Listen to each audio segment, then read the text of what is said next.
Hello बच्चों, आपका स्वागत है आपके अपने चैनल अल्फ़ा इंस्टीट्यूट पे। आज हम आपको पढ़ाएंगे क्लास 11 फिजिक्स। ठीक है, इसमें हम देखेंगे कि कितने चैप्टर्स होते हैं और उन चैप्टर में हमको क्या क्या पढ़ना है। ठीक है, तो आपका पहला चैप्टर है अध्याय 1 भौतिक जगत। तो भौतिक जगत में हम लोग क्या करते हैं, बेसिकली फिजिक्स का इंट्रोडक्शन देखते हैं। ठीक है, कि फिजिक्स का स्कोप क्या क्या है, ठीक है, और कहाँ का इसका यूज है, क्या मतलब इसका हमारे जीवन में बेनिफिट है, ये सब हम देखेंगे। अध्याय 2 है आपका मात्रक तथा मापन। ठीक है, अध्याय 3 है आपका सरल रेखा में गति। सरल रेखा में गति, सरल रेखा में गति में क्या होता है ना कि 3 डायमेंशंस होते हैं एक्स वाई जेड। तो एक्स वाई जेड में से किसी एक में मोशन, जैसे मान लो कि एक चींटी है, ठीक है, किसी एक स्ट्रेट लाइन पाथ पे चल रहा है, ठीक है, तो उस टाइप के मोशन में हम इसमें स्टडी करेंगे। और अध्याय 4 है आपका समतल में गति ना। समतल में गति, जैसे हवा में कोई हम बॉल को फेंकते हैं, ठीक है, तो एक प्लेन मोशन करता है, समतल में गति करता है। तो उसमें क्या होता है, 2 डायमेंशंस होते हैं, ठीक है, समतल में गति। फिर क्या करेंगे हम, अध्याय 5 है आपका गति के नियम ना। गति के नियम में क्या करते हैं हम लोग, न्यूटन ने तीन नियम दिए थे, ठीक है, उन्हीं का ब्रॉड में हम लोग इसमें गति के नियम में अध्ययन करेंगे। ठीक है, अध्याय 6 है कार्य ऊर्जा व शक्ति। ठीक है, जो हम यहाँ पे आएंगे तो इसमें डिटेल में बताएंगे। और आपका है अध्याय नंबर 7 कणों के निकाय तथा घूर्णन गति। मतलब किसी एक्सिस के परितः किसी मतलब कण का रोटेट करना, ठीक है, उसमें ये अध्ययन करेंगे हम लोग घूर्णन गति। ठीक है, अब अध्याय नंबर 8 है गुरुत्वाकर्षण। गुरुत्वाकर्षण के नियम का अध्ययन करेंगे जो कि न्यूटन ने दिया था। ठीक है, और इसमें बहुत सारी चीज़ें हम लोग पढ़ेंगे जो हमको ज़रूरत है, और हम जब आएंगे यहाँ पे तो आपको बताएंगे। ठीक है, ओके। अब इसके बाद देखो, अब हम लोग स्टार्ट करेंगे अध्याय नंबर 1 भौतिक जगत। आप इसको नोट करना चाहते हैं तो कृपया करके नोट कर लीजिए। अभी हम स्टार्ट करेंगे अध्याय नंबर 1 भौतिक जगत। चलिए, अच्छा, आप लोग इसे नोट कर लिए होंगे। ठीक है, अब हम इसको रफ कर देते हैं। ठीक है, रफ कर देते हैं और अध्याय नंबर 1 भौतिक जगत हम स्टार्ट करते हैं।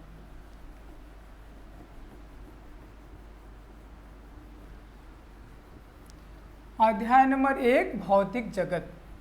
ठीक है, चलो देखो, भौतिक जगत, इसको इंग्लिश में क्या बोलेंगे, फिजिकल वर्ल्ड।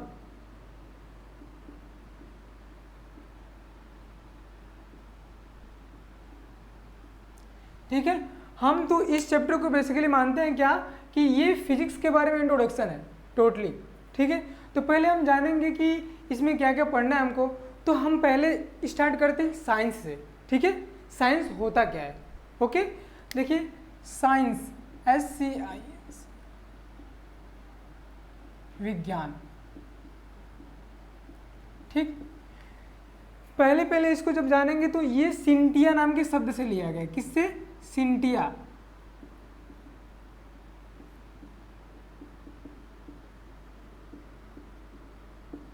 जिसका मीनिंग होता है टू नो। ठीक है, जानना, टू नो। और हम लोगों की जो संस्कृत है, संस्कृत में इसको बोला गया है विज्ञान। विज्ञान मतलब होता है क्या, विज्ञान। तो विज्ञान क्या होता है, विज्ञान के बारे में और जानेंगे कि क्या होता है विज्ञान। तो विज्ञान होता है स्टडी ऑफ मेथड, किसी भी चीज़ को कैसे मतलब अरेंज करके पढ़ना। तो हम लोग बचपन से ये किसका डेफिनेशन पढ़े हैं, किसी भी विषय का ना, किसी भी विषय का सुव्यवस्थित सुसंगठित क्रमबद्ध ज्ञान को क्या कहते हैं, विज्ञान कहते हैं। देखो, हम लोग का जो माइंड है, माइंड सेटअप है, वो विज्ञान को लेकर क्या है कि बस केवल विज्ञान, जीव विज्ञान, भौतिक विज्ञान, ये ठीक है, यही नहीं है। ये विज्ञान जो वर्ड है हर एक विषय के लिए लागू है। अगर कि हम लोग डिफिनेशन को ध्यान से देखें तो बोला गया उसमें क्या कि किसी भी विषय का क्रमबद्ध सुव्यवस्थित सुसंगठित ज्ञान को विज्ञान कहते हैं। मतलब किसी का भी क्रमबद्ध तरीके से जो अध्ययन होता है, ठीक है, वही विज्ञान है, वही लॉजिक है। ठीक है, उसी लॉजिक के तौर पे हमको क्या करना है, पढ़ाई करनी है। ठीक, वही विज्ञान होता है। अच्छा, इसके बाद आते हैं हम लोग क्या, फिजिक्स में। ठीक है, तो फिजिक्स में बात करते हैं। फिजिक्स का इसका एक ब्रांच है भौतिक विज्ञान।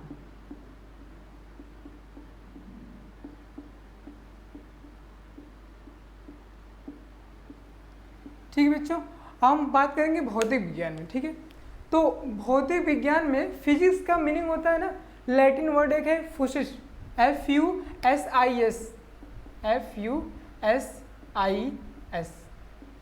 इसका मीनिंग होता है नेचर। ठीक है, नेचर, नेचर मतलब प्रकृति।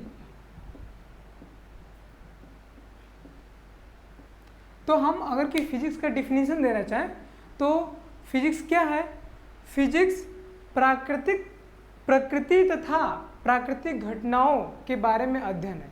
ठीक है, या फिर ऐसे भी बोल सकते हैं अगर कि फिजिक्स है क्या के डिफिनीशन का इंग्लिश में देंगे तो बोल सकते हैं कि collection of all laws that govern the whole universe। ठीक है, तो फिजिक्स में हम क्या पढ़ते हैं, इसका मीनिंग हुआ कि उन सभी नियम कानूनों का संग्रह जो इस पूरे यूनिवर्स को डिफाइन कर रहा है, जो इस पूरे यूनिवर्स को चला रहा है। ठीक है, वो होता है फिजिक्स। ठीक है, और फिजिक्स के तो वैसे बहुत सारे डिफिनीशन दिए गए हैं। ठीक है, तो अब हम जानेंगे, आगे बढ़ते हैं। फिजिक्स को संस्कृत में भौतिकी भी कहते हैं। ठीक है, आगे हम चलते हैं। फिजिक्स लॉ तो हो गया और फिजिक्स के बारे में इतना हो गया। अब हम चलते हैं कि इसका स्कोप क्या क्या है ना, क्या यहाँ पे इसका यूज है, कैसे देखते हैं। आगे देखते हैं, मिटा देते हैं, रफ कर देते हैं इसको।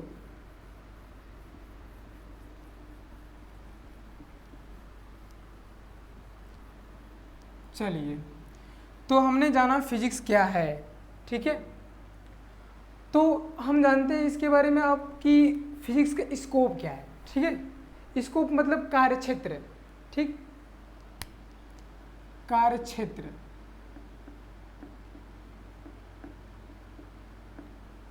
स्कोप।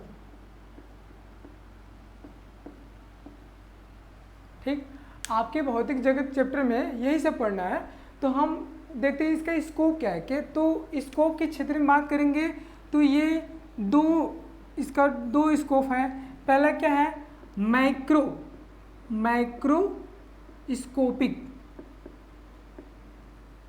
बड़ा लिखते हैं थोड़ा ताकि आप लोगों को समझ में आए। मैक्रोस्कोपिक और माइक्रोस्कोपिक।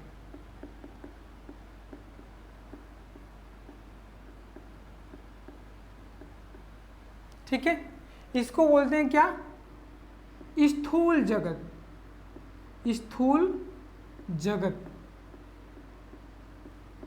और ये होता है आपका सूक्ष्म जगत।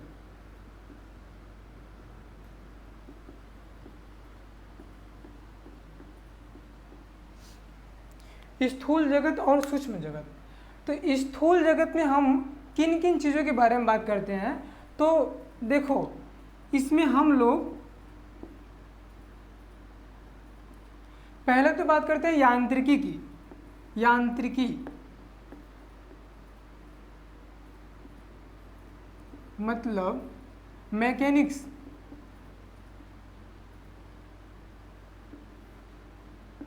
ठीक है, मैकेनिक्स में क्या होता है, यही मतलब गति के नियम और सरल रेखा में गति और समतल में गति। ठीक, यही सब है मैकेनिक्स में, यही सब पढ़ना है आपको। और ये यांत्रिकी है। यांत्रिकी के बाद आता है आपका वैद्युत चुंबकी।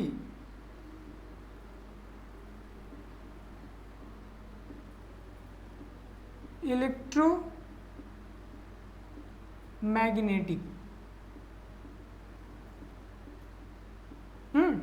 इलेक्ट्रोमैग्नेटिक पढ़ना है आपको। अच्छा, आपको थोड़ा सा जानकारी लेके बता दें कि यही आपकी क्लासिकल फिजिक्स के नाम से भी जानी जाती है, ठीक है। क्लासिकल फिजिक्स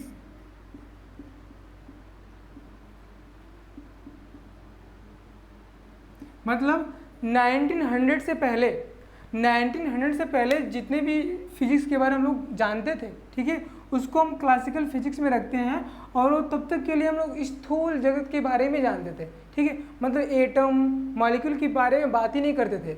बात कब हुई? 1900 के बाद, ठीक है। 1900 के बाद जो हम लोग का फिजिक्स में ग्रोथ है बहुत तेज़ी के साथ है, ठीक है। अच्छा देखो, माइक्रोस्कोपिंग क्या पढ़ना है आपको? यांत्रिकी पढ़ना है, वैद्युत चुंबकीय पढ़ना है, फिर उसके बाद आता है इसी में ऊष्मागतिकीय, ऊष्मागतिकी, इंग्लिश में बोलते हैं इसको थर्मोडायनेमिक्स।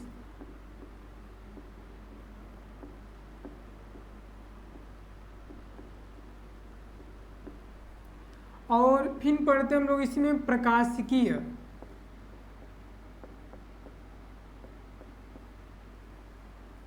ठीक है। आप लोगों को दिख नहीं रहा होगा हमको लगता है, जहाँ तक हम थोड़ा सा इसको ऊपर लिख देते हैं, ठीक है, थोड़ा सा ऊपर, इससे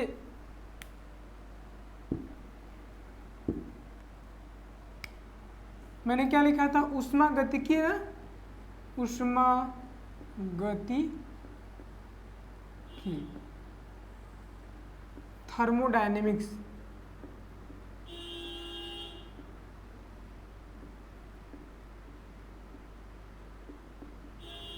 ओके। फिर प्रकाशिकी,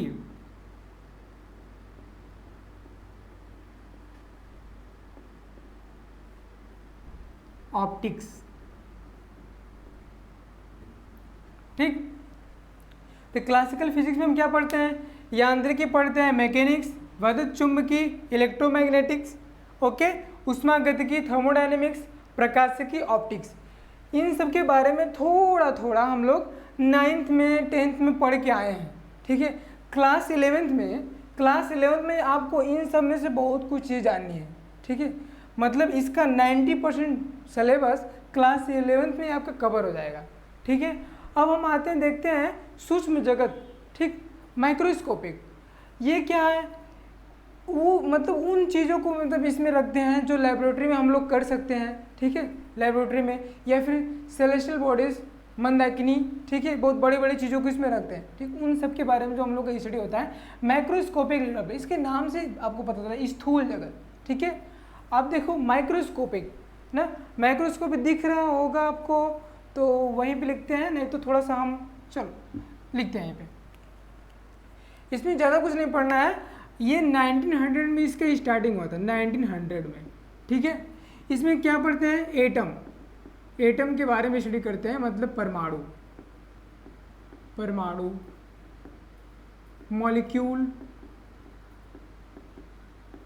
अणु, ठीक है। इसमें आता क्या है? बेसिकली क्वांटम फिजिक्स आता है, क्वांटम फिजिक्स, ठीक। क्वांटम फिजिक्स में क्या पढ़ते हैं? एटम, मॉलिक्यूल, न्यूक्लियस,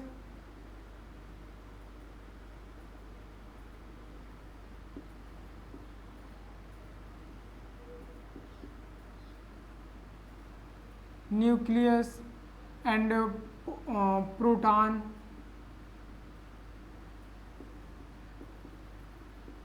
न्यूट्रॉन, ठीक। तो ये था आपका क्या? Classical physics. जैसे आप लोग सॉन्ग सुनते हैं तो जो पहले के सॉन्ग्स हैं, जो पहले की मूवी है उसको क्या बोलते हैं? क्लासिकल मूवी भाई, क्लासिकल सॉन्ग्स है। उसी प्रकार से जो पहले के जो साइंस थे, ठीक, जो डिस्कवरी हुई थी उनको किस में रखा था? क्लासिकल फिजिक्स में। और ये जो हम लोग का है माइक्रोस्कोपिक को किस में रख दिया गया? मॉडर्न फिजिक्स में, ठीक है। इसको क्वांटम फिजिक्स भी बोलते हैं और मॉडर्न फिजिक्स भी बोलते हैं, ठीक है, लिखते नहीं है, ठीक है, मॉडर्न फिजिक्स। अब इसके बाद हम लोग इसका स्कोप तो हो गया, ठीक है। अब देखते हैं एक्साइटमेंट ना, लोगों के अंदर फिजिक्स जानने का एक्साइटमेंट कैसे आया होगा ना। तो आप लोग इसको नोट करना चाहते हैं तो नोट कर लीजिए। अब अभी हम आपको बात करेंगे कि फिजिक्स के बारे में एक्साइटमेंट, जैसे फिजिक्स को जानने की उत्साह कैसे बढ़े लोगों के अंदर, और इतने मतलब मात्र 400 से 500 ईस्वी में ही मतलब फिजिक्स बहुत ब्रॉड हो गया। ठीक है, तो आप लोग इसे नोट कर लीजिए, नोट कर लीजिए आप लोग।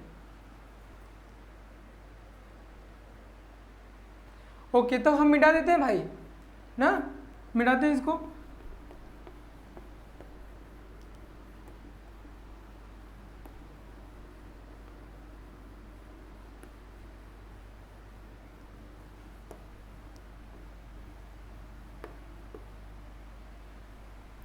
चलिए अब हम देखो ध्यान से कैसे मतलब लोगों के मतलब ये जो फिजिक्स इतना ब्रॉड कैसे हुआ। जैसे देखो रात्रि में हमको तारे दिखाई देते हैं, ठीक है, और सूर्य दिखाई देता है दिन में, और आसपास की जो रात और दिन होते हैं, ठीक है, इन सब के बारे में धीरे धीरे लोग देख के इन सब के बारे में क्या करें, जानने की कोशिश किए। ठीक है, और कोई मतलब जैसे मान लीजिए हम ही हैं, ठीक है, हमने कुछ ऑब्जर्व किया, देखा, फिर कुछ अपने बुक लिखे। ठीक, तो हमारे जो आगे की आने वाले जनरेशन है वो भी क्या करेगी, हमारे बुक को देखेगी तो वहीं से वही स्टार्ट करेगी, मतलब उतना ज्ञान उसको हो गया, और अब आगे क्या करेगी, वो पढ़ने के बाद आगे मतलब नॉलेज को बढ़ाएगी। इसी प्रकार से बहुत सारी चीज़ें आप अपने इन्वायरमेंट में देखते हैं डेली लाइफ में, जो आपको भी आज भी ना, आज आप जैसे फिजिक्स से नहीं जुड़े हैं, तो जब आप फिजिक्स से नहीं जुड़े हैं, आप डेली लाइफ में कार्य करते हैं, तो आप बहुत सारी चीज़ों को लेके एक्साइटमेंट रहता है कि अरे ये कैसे हो रहा, ये कैसे हो रहा है, ये कैसे हो रहा है ना, ऐसे बहुत सारे। तो यही एक्साइटमेंट ही फिजिक्स को जन्म दिया। ठीक है, अच्छा, तो इतने बात हो गई, तो हम आते हैं आपके पास कि आखिरकार नेचर की स्टडी है, तो नेचर को देखते हैं कि नेचर में एक्चुअली है क्या। तो बेसिक से हम स्टार्ट करते हैं। देखो जैसे हम मान लेते हैं कि ये नेचर है ना, नेचर मतलब प्रकृति, नेचर, ठीक है, प्रकृति। तो नेचर में हम लोग मतलब एग्जिस्ट कर रहे हैं। देखो अपने आसपास बस एक क्या है, पदार्थ मतलब मटेरियल है, द्रव्य है, और एक और क्या है, रेडिएशन है, ठीक है, किरणें है, लाइट है। तो हमारा जो नेचर बना है किससे मिलकर बना है, वो ओनली मटेरियल मतलब द्रव्य या फिर पदार्थ, और क्या, रेडिएशंस, ठीक है, किरणें, इन्हीं दोनों से मिलकर बना है। तो अगर हम बांटना चाहें तो हम नेचर को दो तरीके से बांट सकते हैं। क्या क्या, एक मटेरियल,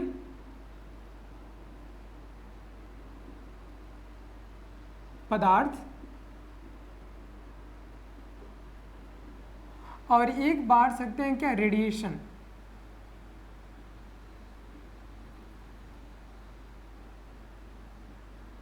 ठीक, और इसको हम प्रकाश भी बोल सकते हैं। ठीक है, प्रकाश,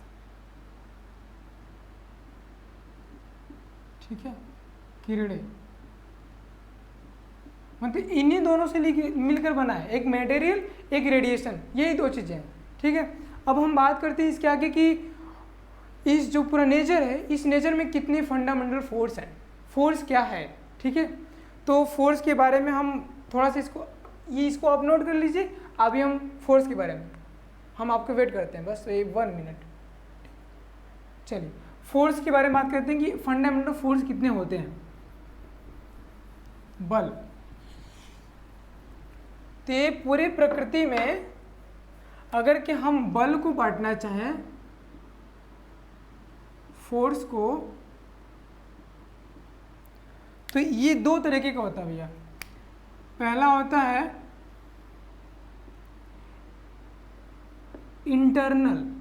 इंटरनल फोर्स,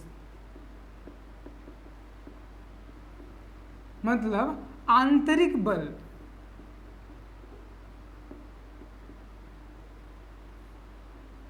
आंतरिक बल, ठीक है, और क्या होता है, एक्सटर्नल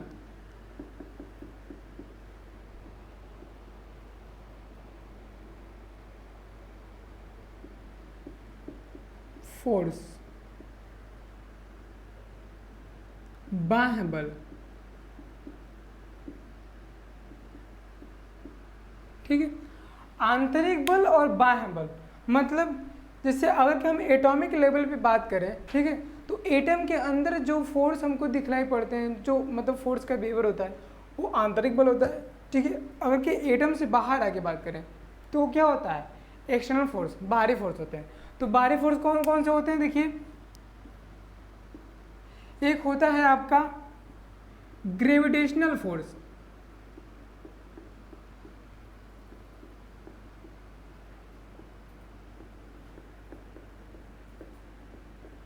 मतलब गुरुत्वाकर्षण बल।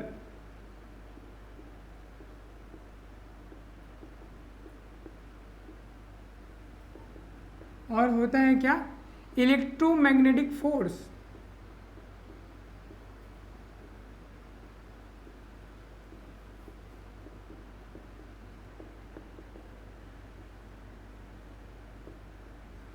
हिंदी में बोलते हैं इसको वैद्युत चुंबकीय बल।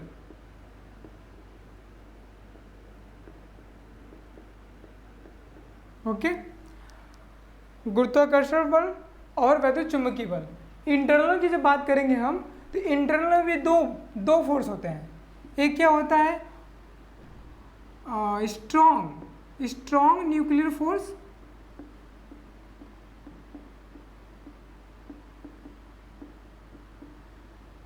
और weak nuclear force. Weak nuclear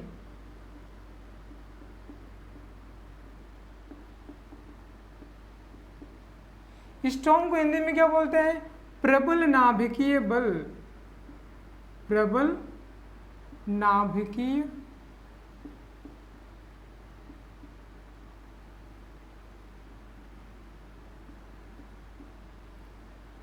और दुर्बल नाभिकीय बल।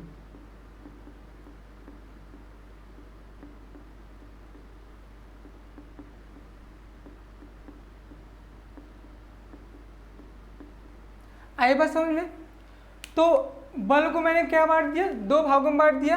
एक है आपका आंतरिक बल और एक है आपका बाह्य बल, ठीक है। बाह्य बल में देखो, जैसे कि जो दो मटेरियल हैं, ठीक है, उनके बीच में जो फोर्स लगता है वो क्या, गुरुत्वाकर्षण बल है, ठीक है। और वैद्युत बल, जो कि आप क्लास 10th में भी पढ़ के आए हैं चार्ज के बारे में, ठीक है, 10th में, ठीक है। तो इसके बारे में कुछ कुछ अब जान गए। तो ये सब क्या है, बाहरी बल है ना, किसी भी एटम या फिर मॉलिक्यूल के बाहर लगते हैं, ठीक है। ये क्या है, आंतरिक बल है। पहला क्या, स्ट्रॉन्ग न्यूक्लियर फोर्स है और वीक न्यूक्लियर फोर्स है। थोड़ा सा हम आपको जानकारी देते हैं स्ट्रॉन्ग न्यूक्लियर फोर्स के बारे में, ठीक है। तो स्ट्रॉन्ग न्यूक्लियर फोर्स के बारे में देखिए कैसे होता है। आप लोग 9th में या फिर केमिस्ट्री में पढ़े होंगे कि दो प्रोटॉन, ठीक है, आपस में क्या करते हैं, रिपेल करते हैं, मतलब प्रतिकर्षित करते हैं। जैसे मान लो ये पॉजिटिव चार्ज है और ये पॉजिटिव चार्ज है, ये दोनों आपस में क्या करते हैं, रिपेल करते हैं। मतलब सेम टाइप के चार्ज क्या करते हैं, प्रतिकर्षित करते हैं, और अपोजिट टाइप के चार्ज क्या करते हैं, आकर्षित करते हैं। तो हमारा जो आप लोग केमिस्ट्री में पढ़े होंगे कि ये जो है एटम है ना, एटम में क्या होता है कि इलेक्ट्रॉन चारों तरफ, ये मान लीजिए न्यूक्लियस है, ठीक है, न्यूक्लियस के चारों तरफ क्या है, इलेक्ट्रॉन रिवॉल्व कर रहे हैं, ठीक है ना। मान लो ये सब इलेक्ट्रॉन है, ये सब रिवॉल्व कर रहे हैं न्यूक्लियस के चारों तरफ, ठीक है। तो न्यूक्लियस में क्या क्या प्रेजेंट होता है भैया, एक न्यूट्रॉन होता है और एक प्रोटॉन होता है। न्यूट्रॉन क्या होता है, उदासीन होता है, मतलब उस पर कोई चार्ज नहीं होता है। प्रोटॉन पे पॉजिटिव चार्ज होता है। जैसे मान लीजिए कि हमारा एटम है सोडियम, ठीक है, तो सोडियम के में कितने इलेक्ट्रॉन होते हैं, 11, ठीक है। जब 11 इलेक्ट्रॉन होते हैं तो 11 प्रोटॉन भी होंगे, ठीक है। और 11 के 11 प्रोटॉन क्या है कि इसी न्यूक्लियस में है कि नहीं, इसी न्यूक्लियस में 11 प्रोटॉन होंगे सोडियम के लिए। तो देखो जब प्रोटॉन होंगे 11, तो 11 प्रोटॉन कैसे हैं, सब के सब पॉजिटिव चार्ज है, ठीक है, सब के सब पॉजिटिव चार्ज है। अगर कि सब के सब प्रतिकर्षित करने लगे भैया, सब के सब प्रतिकर्षित करने लगे, तो क्या करेगा कि न्यूक्लियस से फट के निकल जाएगा सब ना। तो एक ऐसा फोर्स है ना, एक ऐसा फोर्स है जो इन सब को बांधे रखता है, ठीक है। तो क्या हुआ कि इसका मतलब वो जो फोर्स होगा वैद्युत बल से तो ज़्यादा ही होगा ना। वैध बल से ज़्यादा होने के कारण ये क्या होता है, ये इसके अंदर न्यूक्लियस में प्रोटॉन और न्यूट्रॉन क्या करते हैं, एग्जिस्ट करते हैं। मतलब न्यूट्रॉन और न्यूट्रॉन के बीच में जो वैद्युत बल लग रहा है, प्रोटॉन और प्रोटॉन के बीच में जो वैद्युत बल लग रहा है, ठीक है, प्रोटॉन में न्यूट्रॉन में जो वैद्युत बल लग रहा है उसकी अगेंस्ट एक फोर्स कार्य करता है, वही होता है क्या, प्रबल नाभिकीय बल। ये कहाँ लगता है, एटम के अंदर, वो भी न्यूक्लियस के अंदर, ठीक है, इसलिए इसका नाम पड़ा है क्या, आंतरिक बल ना। एक होता है दुर्बल नाभिकीय बल। दुर्बल नाभिकीय बल में जब आप लोग क्लास 9 में, अब तो एनसीईआरटी में शायद वो नहीं है अभी, लेकिन हम लोग पहले पढ़े थे कि बीटा डीके पढ़े थे ना, आपको इंट्रो कराए थे कि बीटा डीके में क्या होता है कि एक न्यूट्रिनो पार्टिकल निकलता है, जो कि आज बोलते हैं उसको एंटी पार्टिकल ना। तो जो एंटी पार्टिकल होते हैं उनके बीच में जो फोर्स लगता है वो होता है क्या, दुर्बल नाभिकीय बल ना। मैंने आपको इतनी सारी बात बताई, ओके। आंतरिक बल हो गया आपका, बाह्य बल हो गया, फोर्स के बारे में बताया, ठीक है। तो आप इसको आप एक प्रकार से नोट कर लीजिए आप, फिर हम आगे पढ़ाते हैं आपको, आगे चलते हैं। इसको नोट कर लीजिए अच्छे से, नोट करिए।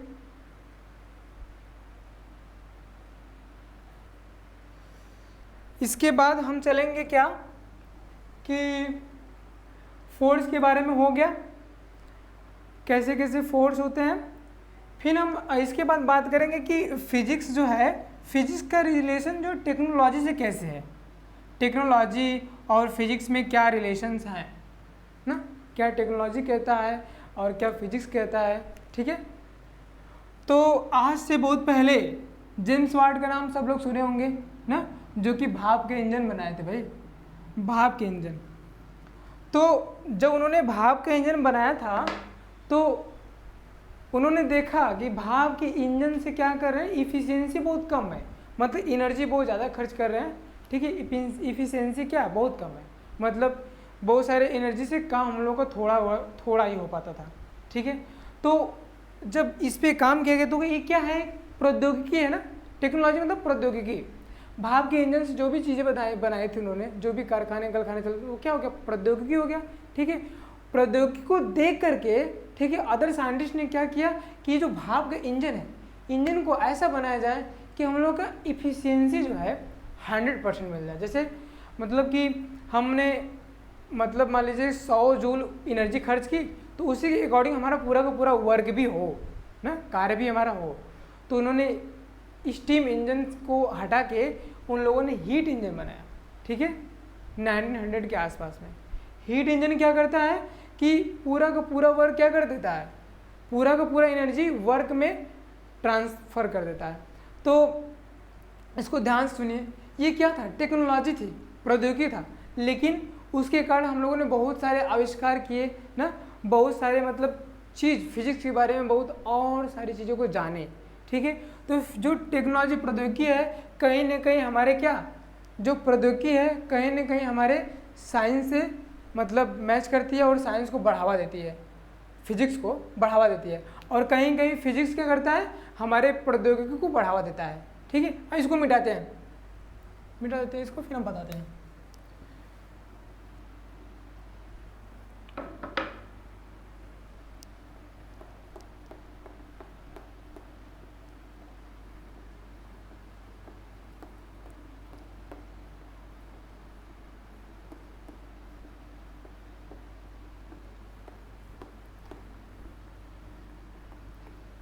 अच्छा रुकिए, एक काम करते हैं, जो हमने सारे फोर्स लिखे थे ना, उसका थोड़ा सा स्ट्रांगनेस, कौन ज़्यादा स्ट्रांग है, कौन कम स्ट्रांग है, इसके बारे में थोड़ा जान लेते हैं ना। देखो अभी हमने आपको 4 फोर्स बताए, ठीक, 2 तो बढ़ गया, ठीक है, लेकिन अब इसको हम 4 भागों में बांटते हैं। कौन कौन सा था आपका, पहले लेते हैं ग्रेविटेशनल फोर्स, थोड़ा बड़ा लिखते हैं, ग्रेविटेशनल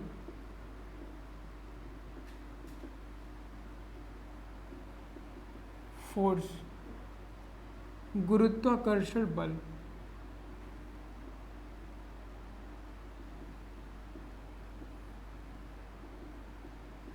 दूसरा मैंने लिखा था आपका, हम थोड़ा सा एक अरेंज करके लिखते हैं, थोड़ा आपको आप बताने में हमको आसानी हो, तो यहाँ पे हम लिखते हैं दुर्बल, weak nuclear force, weak nuclear force, दुर्बल नाभिकीय बल।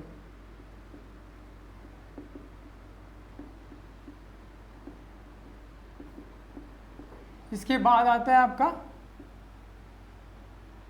इलेक्ट्रोमैग्नेटिक फोर्स,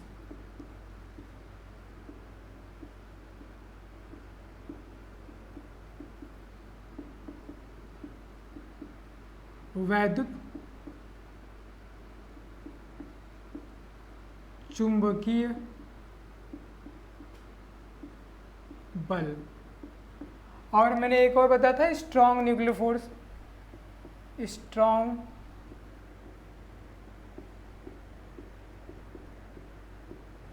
फोर्स, ये है आपका प्रबल नाभिकीय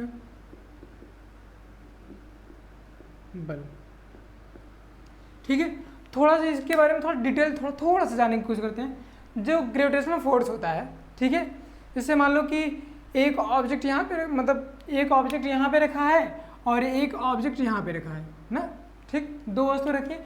इन दोनों वस्तुओं के बीच में जो ग्रेविटेशनल फोर्स लग रहा है, ठीक है, वो इनके बीच में जो मेटल प्रेजेंट है, मीडियम प्रेजेंट है ना, माध्यम, उन पर डिपेंड नहीं करता है। ठीक है, जैसे मान लीजिए कि ये एक मास है m1 और ये एक मास है m2, ठीक है, इनके बीच में हम एक बड़ा सा पत्थर ला के रख देते हैं। ठीक है, तो जो इसके पहले गुरुत्वाकर्षण बल लग रहा था इनके बीच, वो तब भी लगेगा, मतलब इसमें मीडियम पे डिपेंडेंट नहीं होता है। ठीक, मीडियम चाहे जो हो, गुरुत्वाकर्षण बल एक ही लगता है, जो लगेगा इन पे वही लगेगा। ठीक है, तो ये जो गुरुत्वाकर्षण बल है मीडियम पे डिपेंड नहीं करता है। ये जो वैद्युत चुंबकीय बल है, वैद्युत चुंबकीय बल मीडियम पे डिपेंड करता है। मीडियम कैसा है, माध्यम कैसा है उनके बीच ना, जैसे सुने हो, ऐसे मान लो कि पानी है, ठीक है, पानी में दो चार्ज रख देते हैं, ठीक, तो दो चार्ज में जो फोर्स लगेगा, ठीक है, वो मान लीजिए पानी है, ठीक है, पानी में हम रख दिए दो चार्ज, ठीक है, पानी है, एक चार्ज यहाँ है, एक चार्ज यहाँ है, इनके बीच में जो वैद्युत बल लगेगा, और ये हवा है, ठीक, हवा में मैंने दो चार्ज रख दिए ना, दो आवेश रख दिए, ये हवा में रख दिए, ये पानी में रख दिए, तो जो हवा में बल लगेगा, ठीक है, जो पानी में बल लगेगा, पानी के बल का ना, पानी में जो वैद्युत बल लगेगा उसका 81 गुना बल कहाँ लगेगा, हवा में लगेगा। मतलब ये क्या है, मीडियम डिपेंडेंट है। माध्यम कैसा है इनके बीच डिपेंड करता है, इनके बीच में जैसा माध्यम रहेगा वैसा काम करेगा। ठीक है, तो ये चीज़ क्या है हम लोग पढ़ेंगे, लेकिन क्लास 12 में पढ़ेंगे। इसी को बोलते हैं परावैद्युतांक या फिर वैद्युतशीलता। ठीक है, ये मीडियम पे डिपेंड करता है, और आपको जो गुरुत्वाकर्षण बल है ये मीडियम पे डिपेंड नहीं करता, मीडियम जैसा भी हो वो फोर्स उतना लगेगा। ठीक है, दुर्बल नाभिकीय बल, प्रबल नाभिकीय बल में एटम के अंदर बात करते हैं। ठीक है, तो यहाँ पे मीडियम की कोई बात ही नहीं है ना। ठीक, अच्छा, ये बात हम समझ गए। इसके बाद हम बात करते हैं कि इसमें से कौन सा फोर्स सबसे स्ट्रांग है। ठीक है, तो स्ट्रांगनेस की जब बात करेंगे तो मान लीजिए कि इसका स्ट्रांगनेस 1 है ना। स्ट्रांग न्यूक्लियर फोर्स सबसे बड़ा फोर्स कौन सा है, स्ट्रांग न्यूक्लियर फोर्स है। ठीक है, प्रबल नाभिकीय बल है। ठीक है, उससे 100 गुना कम, उससे 100 गुना कम आपका कौन सा होता है, 10⁻⁻² आपका होता है कौन सा, वैद्युत चुंबकीय बल ना। मतलब जो स्ट्रांग न्यूक्लियर फोर्स प्रबल नाभिकीय बल है उससे 100 गुना कम वैद्युत बल है, और इससे 10 के पावर कितना, 10⁻13 गुना कम आपका दुर्बल नाभिकीय बल है प्रबल नाभिकीय बल से, 10⁻⁻13। मतलब -13 लिखने का मतलब क्या है, कितना कम है ना। और जो गुरुत्वाकर्षण बल है ये नेचर में सबसे कम है, सबसे कम है, 10⁻39 वैद्युत बल ना, प्रबल नाभिकीय बल का देखा गया है। प्रबल नाभिकीय बल से ये क्या है, 10⁻39, 10⁻39 गुना कम है, मतलब 10⁻39 गुना कम है किसका, प्रबल नाभिकीय बल का ना। अच्छा, रेंज की बात करते हैं, ये तो स्ट्रांगनेस हो गया। अच्छा, थोड़ा सा हम आप लोग इसको अच्छे से लिख देते हैं कि ताकि आपको समझ में आए। देखिए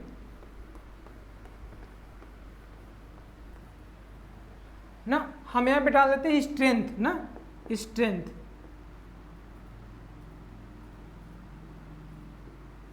स्ट्रेंथ की बात करेंगे तो सबसे बड़ा फोर्स कौन सा है, सबसे मतलब स्ट्रॉन्ग फर्स्ट मतलब ये है, इसका 1/100 मतलब 10⁻², मतलब चुंबकीय बल है, और इसी का 1/10⁻13 मतलब 10⁻13 कौन सा है, नाभिकीय बल है, दुर्बल नाभिकीय बल।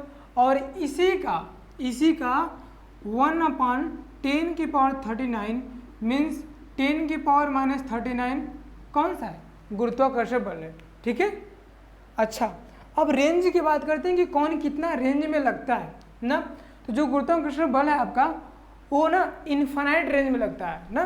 ठीक, जैसे बल एक्सपीरियंस थोड़ा लेट होगा लेकिन इसका रेंज होता है अनंत। जैसे मान लो मैं यहाँ पे हूँ, ठीक है, और कोई आदमी मुंबई में है, ठीक है, तो मुंबई में है, वो जो फोर्स मेरे पे लगा रहा है, ठीक है, लगाएगा, गुरुत्वाकर्षण बल लगेगा। ठीक है, तो रेंज क्या है, उनके और मेरे बीच में अभी भी फोर्स लग रहा है गुरुत्वाकर्षण बल। ठीक है, तो रेंज क्या अनंत है। ठीक है, और ये जो वीक न्यूक्लियर फोर्स है ये क्या है, एटम के अंदर एग्जिस्ट करता है, तो इसका रेंज होता है कितना, इसका लिख देते हैं रेंज। रेंज मतलब परिसर, रेंज इसका परिसर कितना है, मतलब मान लीजिए ये इनफाइनाइट डिस्टेंस पे भी रखे ऑब्जेक्ट भी लग सकता है, और ये मात्र 10⁻14 मीटर, 10⁻14 मीटर में ही इसका एग्जिस्टेंस है। मतलब कोई एक एटम है, ठीक है, तो एटम के बारे में क्या पढ़े आप लोग कि एटम का जो होता है रेडियस कितना होता है, ऑलमोस्ट 10⁻14 मीटर होता है। ठीक है, तो ये एटम के ही अंदर लगता है, तो इसका रेंज बस 10⁻14 मीटर तक ही है, उसके बाहर नहीं लगता। उसके बाहर वीक न्यूक्लियर फोर्स का, दुर्बल नाभिकीय बल का एग्जिस्टेंस है ही नहीं। ठीक है, और जो इलेक्ट्रोमैग्नेटिक फोर्स है ये भी इनफाइनाइट रेंज है इसका भी रेंज क्या है, इनफाइनाइट है। और प्रबल नाभिकीय बल ये भी एटम के अंदर ही कार्यरत है, तो इसका रेंज क्या है, 10⁻14 मीटर ही है। ठीक है, तो मतलब रेंज की बात की हम, तो रेंज में क्या हो गया कि ये 10⁻14 मीटर के अंदर तक लगता है, और ये भी 10⁻14 मीटर अंदर तक लगता है, और इसका रेंज इनफाइनाइट है, और इसका रेंज क्या है, इनफाइनाइट है। अच्छा, तो इसको आप नोट कर लीजिए या फिर स्क्रीनशॉट ले लीजिए। अब हम बात करते हैं जो अभी इसके पहले बताए थे, क्या बताए थे कि इसका मिटाते हैं पहले, फिर आते हैं अपने टॉपिक पे।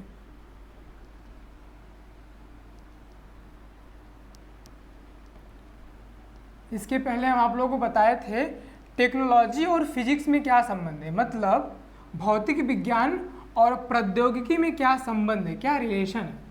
ठीक है, उनके बीच में क्या रिलेशन है, कैसे कार्य करते हैं, तो मैं बहुत थोड़ा सा एग्जाम्पल लेके बताऊंगा आपको कि कैसे कैसे कार्य करता है।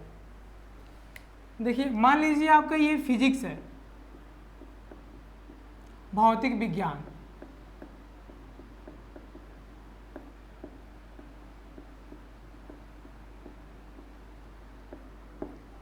और ये है आपका टेक्नोलॉजी,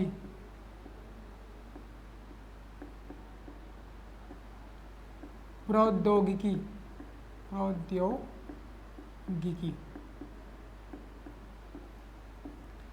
तो भौतिक विज्ञान जो है, भौतिक विज्ञान के हेल्प से ये तो पता है पक्का कि भौतिक विज्ञान में जो भी थोड़ी मोड़ी नॉलेज है उसी के हेल्प से ही प्रौद्योगिकी चलती है।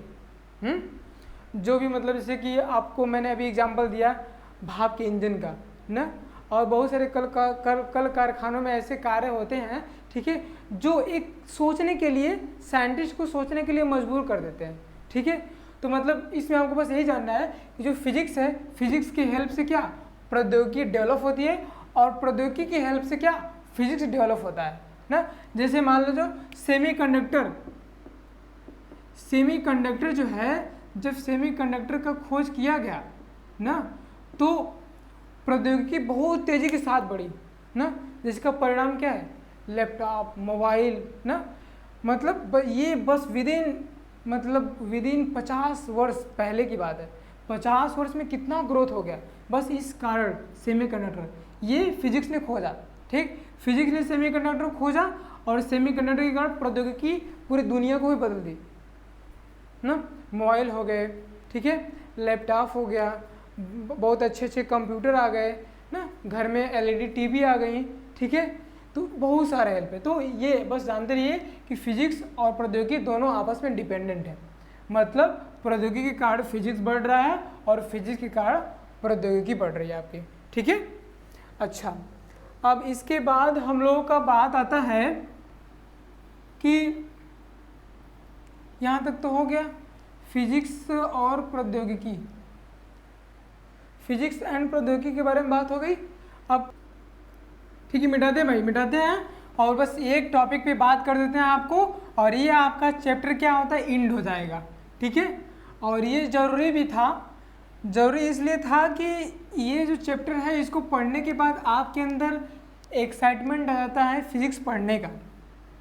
बहुत सारे सर लोग छोड़ के चल जाते हैं क्योंकि ये चैप्टर मतलब बेसिकली एग्जाम में आता नहीं है ये, ठीक है, इससे रिलेटेड कोई भी क्वेश्चन नहीं पूछा जाएगा आपको, लेकिन ये है कि ये फिजिक्स पढ़ने के लिए आपको उत्साहित करेगा, कि फिजिक्स की तरफ मुड़ने के लिए आपको उत्साहित करेगा। और क्लास 11th आप लोग ये बात ध्यान रखिएगा, जो क्लास 11th है ना, इसको ठीक से नहीं पढ़ेंगे तो क्लास 12th में भी कुछ अच्छा नहीं कर पाएंगे।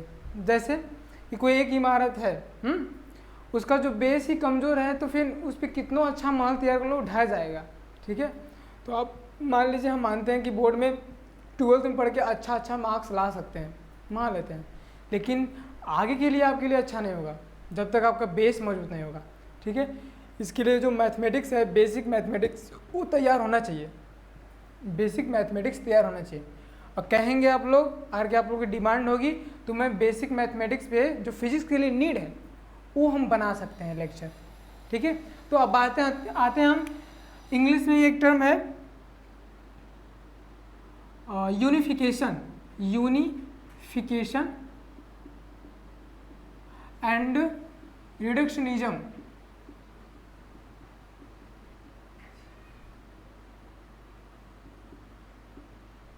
ठीक है। यूनिफिकेशन मतलब एकीकरण, ठीक है, एकीकरण, और ये है तुम्हारा न्यूनीकरण,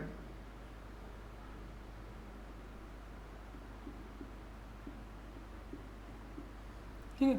तो मतलब बहुत सारे साइंटिस्ट क्या किए कि फिजिक्स देखिए बहुत ब्रॉड होता जा रहा है, ठीक है। देखिए कि बाप रे बाप, लाइन लगी, वैद्युत चुंबकीय बल देखोगे तो एक पूरा बुक ही है इस पे, 12th का बुक जो है वैद्युत चुंबकीय बल पे ही पूरा बेस्ड है और इतनी मोटी बुक बन गई है। और आपका जो क्लास 11 का फिजिक्स है वो भी देख रहे हैं, अगर साइड बुक लें तो कितनी मोटी मोटी बुक है ना। तो सब साइंटिस्ट का यही सिद्धांत रहा कि क्या ऐसा किया जाए कि सारे यूनिवर्स को एक नियम में बांध दें ना। इसके लिए मैक्सवेल ने ट्राई किया, न्यूटन ने ट्राई किया, और स्टीफन हॉकिंग से भी ट्राई किया।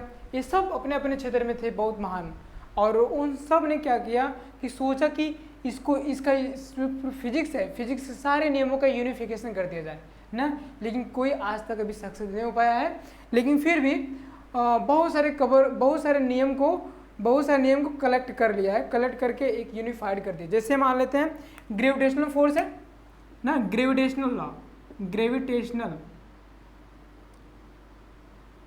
ग्रेविटेशनल लॉ ना, गुरुत्वाकर्षण का नियम,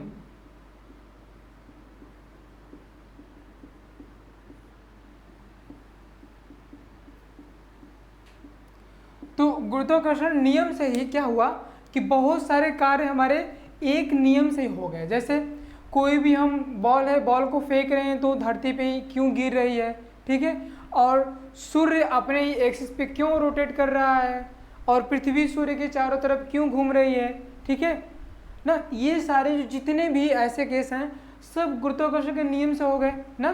तो बहुत सारे घटनाओं को एक नियम के साथ जोड़ देना, यही क्या है, एकीकरण है ना। तो ये किसने किया था, न्यूटन ने किया था। और हम एक बहुत जानी मानी हस्ती है मैक्सवेल ना, मैक्सवेल जी ने क्या किया था ना, मैक्सवेल ने इलेक्ट्रोमैग्नेटिक का 4 नियम था, 4 नियम दिया था ना, जिसमें जो वैद्युत है आपका, वैद्युत भी पूरा खत्म, और वैद्युत चुंबकीय भी खत्म, और वैद्युत चुंबकीय भी खत्म, वैद्युत भी खत्म, और वैद्युत चुंबकीय भी खत्म। नहीं, आपको जब 12th में जाएंगे तो इसे पढ़ेंगे। तीनों को उन्होंने बस 4 नियम दिए हैं, चारों नियम से इन्होंने पूरे एक बुक को उड़ा दिया। ठीक है, 4 नियम दे के इन्होंने एक बुक उड़ा दिया। तो मैक्सवेल ने क्या किया, एक बहुत बढ़िया काम किया था यूनिफिकेशन का ना। स्टीफन हॉकिंग्स ने भी बहुत प्रयास किया था। जैसे एक एग्जांपल मैं दे लेता हूँ, जैसे कि मान लीजिए एक कप है ना, कप है कांच का या फिर किसी मिट्टी का, उसको जब हम नीचे गिरा देते हैं, ठीक है, तो टूट जाता है ना। टूटने से क्या उसको फिर से हम कप में ढांचे में उसको बदल सकते हैं? नहीं बदल सकते। ऐसे मान लीजिए एक लोहा है, लोहा में जंग लग गया, ठीक है, जंग लगने के बाद उसको क्या फिर से हम लोहे में परिवर्तित कर सकते हैं? नहीं, लाख कोशिश करेंगे नहीं करेंगे। तो जो ऐसे जितने भी फिनोमेना थे, जितनी भी ऐसी घटनाएं थी, स्टीफन हॉकिंग्स ने क्या किया कि अपने सेकेंड लॉ थर्मोडायनेमिक्स से सबको बांध दिया। सेकेंड लॉ, स्टीफन हॉकिंग्स क्या दिया था? Second law of thermodynamics, second law of thermodynamics. आप इस चीज को क्या करेंगे कि केमिस्ट्री में भी पढ़ेंगे और फिजिक्स में भी पढ़ेंगे। इसको हिंदी में बोलते हैं उष्मागतिकी का द्वितीय नियम, उष्मागतिकी का द्वितीय नियम। ठीक है, तो इसमें ऐसे सारे घटनाओं का मतलब एकीकरण हो गया जो केवल एक ही डायरेक्शन में जाती है ना। एक ही डायरेक्शन मतलब हो गई तो हो गई, इसके बाद वापस नहीं हो सकता। ठीक है, अच्छा, न्यूनीकरण का मतलब समझो। रिडक्शनिज्म, रिडक्शनिज्म कहता है कि किसी भी चीज़ को ना, अगर कि नहीं समझ में आ रहा है, फिजिक्स ब्रॉड हो गया है तो उसका एकीकरण कर दिया गया। तो किसी अननोन पर्सन के पास ले जाएंगे, कोई एक अजानकार आदमी नहीं है, ठीक है, कुछ नहीं जानता है, तो वो क्या करेगा कि जानने के लिए क्या करेगा कि उसको छोटे छोटे पार्ट में तोड़ के जाना चाहेगा ना। छोटे छोटे पार्ट में सोचो कि थोड़ा थोड़ा करके हम जाने। जैसे मान लीजिए कि बहुत समय पहले ही मतलब बहुत एक ट्रेंड चल गया था लाइट बनाने का ना। तो कोई एक बंदा दूसरे घर के लाइट को देखा और लाइट बनाया हो, अपने से चला रहा है, तो क्या करता था कि उसके घर जाता था और बोलता था कि भैया हमको आप ऐसा करिए, इसके छोटे छोटे पार्ट में करके दिखाइए कि कैसे बना रहे हैं आप। तो देख के क्या करता था कि अपने यहाँ पे एक लाइट बना देता था, अपने आप ही एक लाइट घर के लिए बना देता था। उसी प्रकार से मान लीजिए कि एक इंजन है, ठीक है, इंजन कैसे कैसे कार्य करता है वो तो बस चल रहा है, लेकिन बस हम जाके ऐसे देखेंगे कैसे कैसे कर रहा है तो हम समझ नहीं पाएंगे।